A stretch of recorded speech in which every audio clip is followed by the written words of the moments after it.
twagala bwenkanya mu kintu kino kubanga tengeri busaabala omusibe tasobola kukwata kawumbi n'akawumbula twalina so mu Uganda yonna twalina so nga 50 tweza twalina obuwumbi 5 gavumenti etesobola kukola kituufu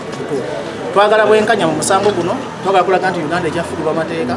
twagala kulaga nti omuntu osobola okulwanira eddembe lyo kubanga poliisi terina buyinza kugamba nti tujja kukola concert terina buyinza kugamba tujja kukola concert era ntambana ku mmotoka yange amagye ne poliisi mbakubira omulango bamunoonya namba 1 suspect mujje munoonye Bajjo events sigenda kajjako kubanga tulina musango ali tukajjako tetujja kukyusa abamu bajja kukyusa simanyi kiri mu nteekateeka za President Bobi Wine naye nga nze Bajjo events sigenda kajjako kuba simenye musango kugamba nti black yellow red nyambala kala ya Uganda flag so sambala kala ya amagye ne ku Uganda flag bagijjeko amagye design flag y'eggwanga kujja abasibe mu Uganda yonna tulina okwekalakaasa ku Lwomukaaga eggwanga lyonna operation zitandika Saturday okuva ssaawa satandikira mu Wino tulina osalako ekibuga Kampala yonna nga tulwanirira abasibe bave mu komera ab'obusambo obutonotono ddala ng'abasuubuzi aba Aida Ndiso Dale bakwata fayini z'ebyennyanja tutandise okutandika okwemerera mu owulira Bajjo n'Abitex twogeranga ebyokusaaga ne tujja kuteeka ettafaali mu kyukakyuka n'ogenda ku Pulezidenti Museveni gavumenti eno bamenyi b'amateeka tebakkiririza mu mateeka kubanga ababasaavinga nga balina okubeerawo olwaleero naye ekyo ne bakusaavinga n'otajja ekyo tukigana mulamuzi kutyemula musango era tulina essuubi nti Bobi Wine ku Christmas okusingidde 31 agenda kudda ku stage oba bazze oba tebazze looya waffe twakasiza nti ensonga zigenda kugenda mu maaso era tuli bagumu nti Bobi agenda kudda ku stage kuba kyekyatuleesa mu kkooti oba guwedde oba teguwedde engeri gyekiri nti tukkiriza mu mateeka ate situwagala abantu batulabe nga abakozi b'effujjo tulinze kkooti eno esalewo twabagambye no kkooti beesalawo neesala mu mbeera ya volongoto omusango tugenda guteeka mu bantu naye nga omukyala gwe bayita Lydia Mugambe tulinamu nnyo essuubi nti ajja kubanga omuzadde asale omusango mu bwerufu Bobi adde ku stage mu kigambo kimu twagala Bobi ku stage kampeyini yakujja abasibe abali mu kukomera ab'obusango butonotono ne t-shirt tuziteeka ku katale ku Lwokutaano luno era tugenda kutandika kuzitundira mu Owino ku Lwokutaano luno olwaleero tukiwaddeyo nga kkooti kuwuliriza musango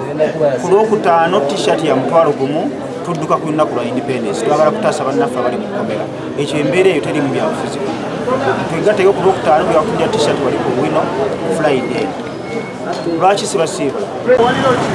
waliwo ensonga zewakiso njagala tubeeremu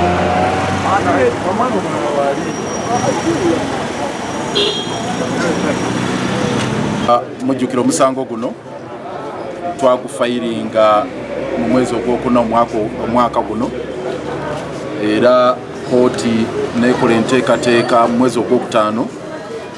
netuwa olunaku olw'okuwulira omusango guno nga lwaleero mu ennaku z'omwezi lumu omwezi guno ogw'ekkumi era netukwata ebiwandiiko byonna netubisaavinga ku Attorney General nga ssaabawolereza wa gavumenti wamu ne Inspector General Police nga yemu kubazza emisango gino olwaleero tubadde tuzze okuwulira kutandike kuba kooti lwe yatuwa dayalo y'omulamuzi yali ng'ejjudde naye n'agamba kale nga lumu ogw'ekkumi nja kubawuliriza tuzze olwaleero kyannaku nnyo nti Attorney General talabiseeko ne Inspector General Police naye tazze ate era tubaweereza na balooya baabwe okujja okuwa ensonga lwaki tebaliiwo mulamuzi twogeramu ku nsonga zino omusango okulaba etya bwe kugenda okuwulirwa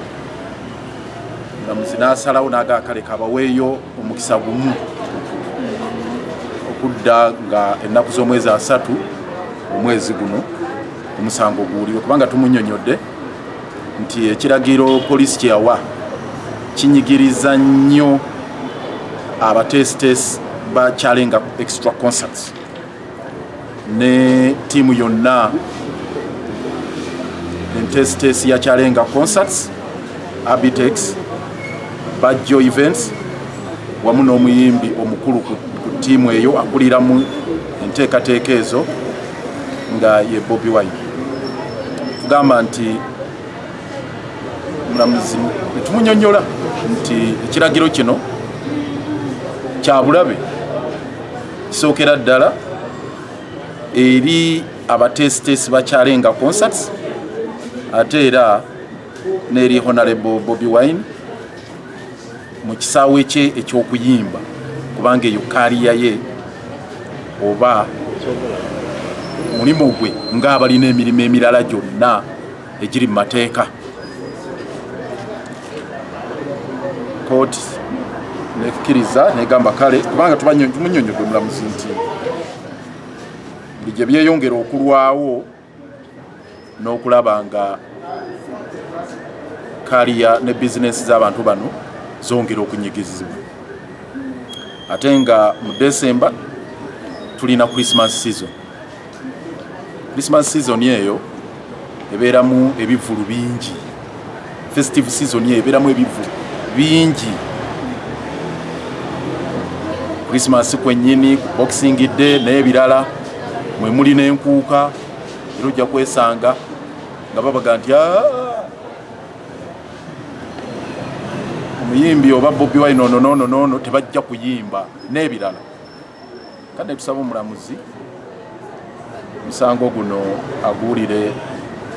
mu bwangu atuyambye nakkiriza naga nti kale nga 3 omwezi guno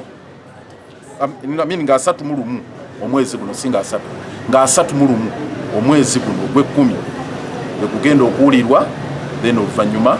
atuwa ensala ye nga bw'anaaba asazeewo. Katusuubire ku mulundi ogwo Attorney General ne Inspector General Police tebeebuzeebuze kuba olwaleero kikakasa bamanyi omusango guno kuba empapula zaabaweebwa n'obujulizi tubuleese waliwo affidavit of service. Bamanyi nti kooti olwaleero badde etandika okulira omusango guno naye tebateekangamu na mpoza yaabwe okuva lwe twabawa empapula eza kooti tebateekangamu na mpoza yaabwe okuva mu mwezi ogwokutaano bwe babeera served tebateekangamu mpoza yaabwe gye bayita affidavit and reply oba defense tebateekangamu defense. So n'okutuusa olwaleero ku fayiro tekuli defense ya Inspector General Police tekuli defense ya Attorney General bebabawa babiri abalemesezza kyalenga extra concerts naye tebawanga mpoza yaabwe lwaki baziremesa. So katusuubire nti nga 3 mu lumu kooti lwetuwadde ku olwo banaabeerawo era banakkiriza okwewozaako kooti esalewo tufune obwenkanya.